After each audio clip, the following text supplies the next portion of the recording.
Voilà, je suis maintenant à l'extérieur là pour vous faire voir, vous voyez, la pauvreté et le milieu dans lequel les jeunes francophones en RDC, par exemple, étudient. Je ne dis pas que c'est partout comme ça, mais ça, c'est au moins l'image de la pauvreté, du malheur dans lequel le peuple congolais se trouve.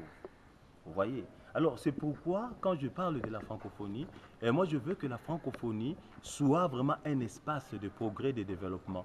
Un espace dans lequel les gens puissent plutôt échanger des idées pour voir comment ils peuvent travailler ensemble, comment ils peuvent apporter leur contribution maximale, autonome dans leurs pays respectifs. Nous ne pouvons pas parler francophonie tout simplement et le demeurer les laisser au niveau de la langue. Non, nous ne pouvons pas être francophiles et demeurer au niveau tout simplement de la langue. C'est-à-dire que ce qui nous lie, c'est la langue. Non, il faut que nous allions plutôt loin. Il faut vraiment que la francophonie s'occupe du social.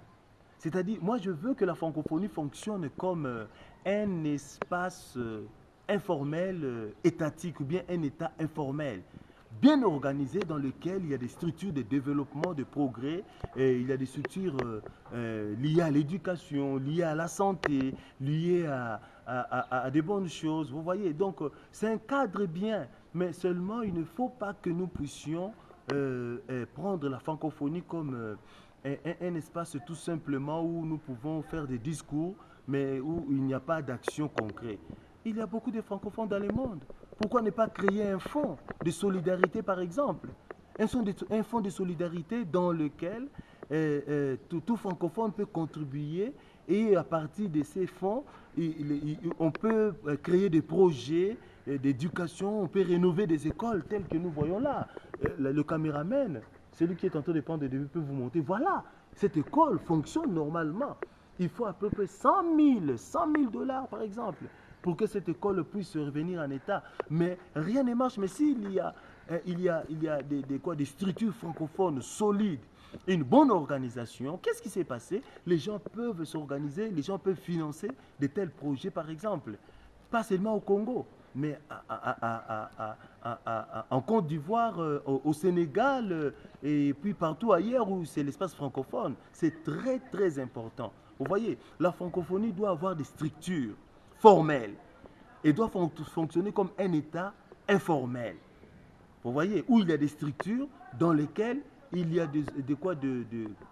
il y a des structures plutôt de développement pour que les gens puissent vraiment se retrouver, afin que nous puissions évoluer dans un cadre, quand bien même informel, mais bien structuré, où il y a des projets, des programmes. Je ne dis pas qu'aujourd'hui il n'y a pas de programmes, mais moi je pense que le programme de la francophonie aujourd'hui est lié à certaines choses qui ne touchent pas directement la population. Mais moi je veux des choses concrètes, des structures concrètes, des projets, des programmes concrets qui touchent plutôt la population directement. C'est pourquoi je propose qu'il y ait un fonds de solidarité francophone.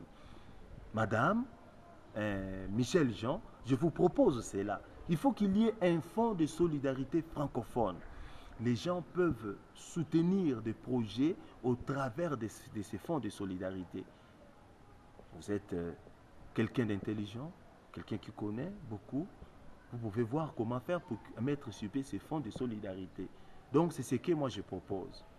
Bye.